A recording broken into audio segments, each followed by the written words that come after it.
انعام کی ان آیات مقدسہ میں جو گزشتہ جمعۃ المبارک پر بھی ہم نے پڑھی، ان میں اللہ کریم نے ارشاد یہ فرمایا کہ اے میرے محبوب آپ انہیں بتائیے کہ اس زمین و آسمان میں، اس ساری کائنات میں اگر کوئی ولی ہے، اگر کوئی دوست بنانا ہے تو وہ صرف ذات الہ ہی اس کے لائق ہے۔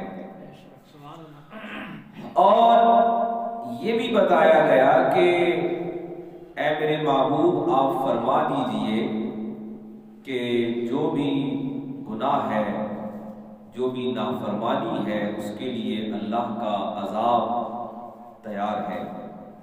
آج کی جو آیات مقدسہ ہیں یہ اسی مضمون کا اگلا حصہ ہے۔ اللہ کریم کا اپنے کلام میں انداز یہ ہے کہ جہاں بھی سختی کی بات کی، جہاں بھی عذاب کی بات کی، اس کے ساتھ ہی رحمت کی بات کی۔ اب اسی آیت کے ذیل میں حضرت عبداللہ ابن عباس رضی اللہ تعالی عنہ، جنہیں صحابہ کرام میں امام المفسرین کا درجہ حاصل ہے، وہ اسی آیت کے تشریح میں، اسی کی تفسیر میں فرماتے ہیں کہ ایک مرتبہ میں آقا کریم نبی عظیم صلی اللہ علیہ وآلہ وسلم کے ساتھ ان کی سواری خچر پر سوار تھا، اور آقا کریم صلی اللہ علیہ وآلہ وسلم کے ساتھ پیچھے بیٹھا ہوا تھا اللہ کے رسول صلی اللہ علیہ وآلہ وسلم نے ارشاد فرمایا، اے عبداللہ ابن عباس، کیا تم جانتے ہو کہ اللہ جس کے لیے خیر فرمانا چاہے، جس کے لیے بھلائی دینا چاہے، اسے کوئی بھی شر نہیں پہنچا سکتا۔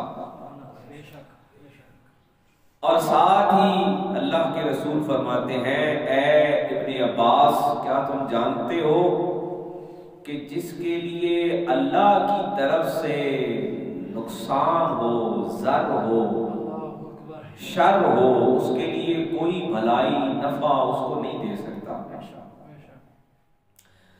پھر اللہ کے رسول صلی اللہ علیہ وآلہ وسلم فرماتے ہیں کہ اے ابن عباس، کیا تم جانتے ہو کہ ساری زمینوں آسمانوں کی طاقتیں مل کر بھی اس کا کچھ نہیں بنا سکتی جس کا الہ نہ چاہے۔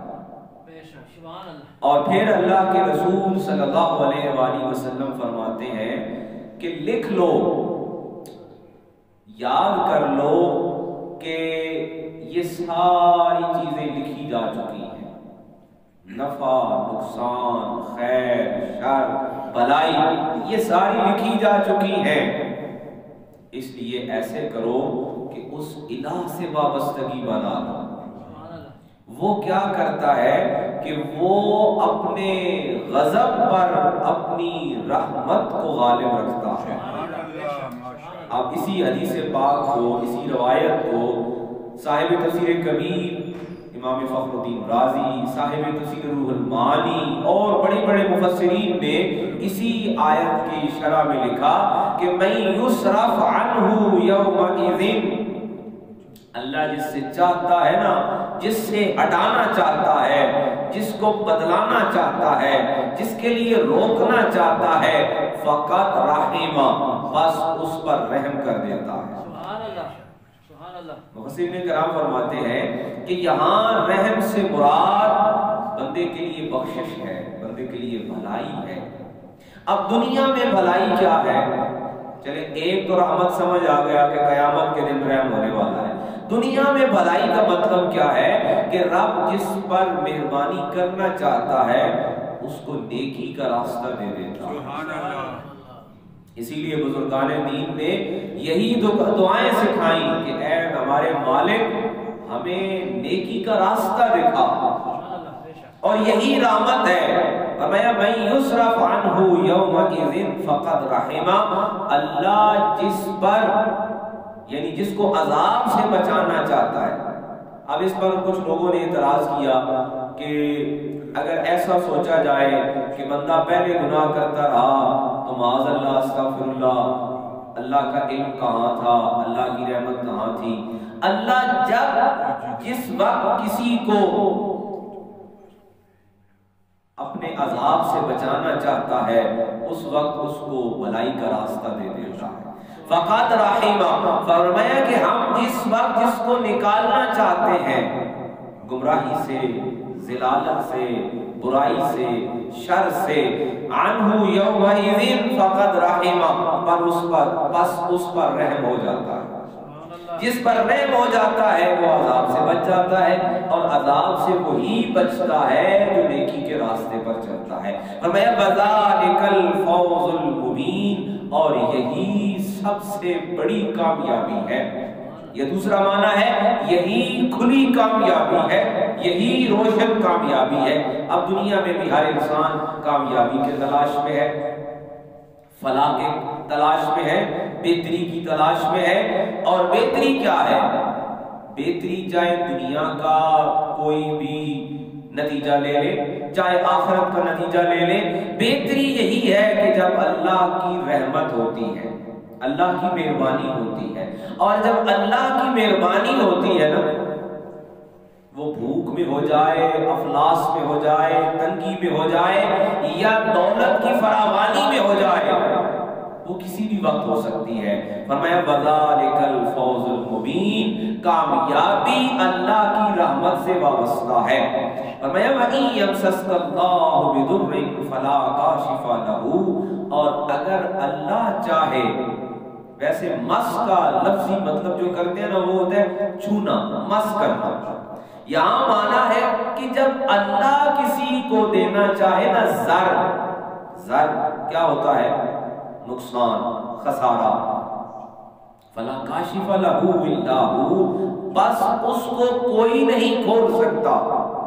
یعنی جس کو اللہ کی طرف سے طے ہو گیا ہے کہ اس کے لیے نقصان ہے، خسارہ ہے، گھاٹا ہے، فلا کاشف لہ، اس کے لیے اس کے سوا الا ہو، اب ہو یہی سکتا ہے کہ اس کی ذات ہی اس کو اس خسارے سے نکال سکتی ہے، وگرنہ جس طرح حدیث پاک میں اللہ کے رسول فرماتے ہیں کہ سارے زمین و آسمان کی طاقتیں مل کر اس کو نفع نہیں بنا سکتی۔ وَإِن يَمْسَسْكَ بِخَيْرٍ، اور اگر جس کے لیے اللہ چاہے خیر، اس کے لیے کوئی شر نہیں بنا سکتا، فَهُوَ عَلَى كُلِّ شَيْءٍ قَدِيرٌ، بس بے شک اللہ ہر شے پر قادر ہے۔ مفسرین کرام فرماتے ہیں کہ اس آیت میں اللہ کریم نے 2 دفعہ مس کرنے کا لفظ استعمال فرمایا۔ اب ان میں عجیب ایک مطابقت رکھی گئی ہے کہ جب اللہ نے نقصان کی بات کی نا، اس وقت شر کی بات نہیں کی۔ شر کیونکہ عام ہے اور نقصان یا زار یا خسارہ یہ خاص ہے۔ یہ نیکیوں کا بھی ہو سکتا ہے، مال کا بھی ہو سکتا ہے، جان کا بھی ہو سکتا ہے، اور دنیاوی اسباب کا بھی ہو سکتا ہے۔ فرمایا کہ جس کو اللہ جس سے لینا چاہے اس کو کوئی نہیں دے سکتا۔ کیا لینا چاہے؟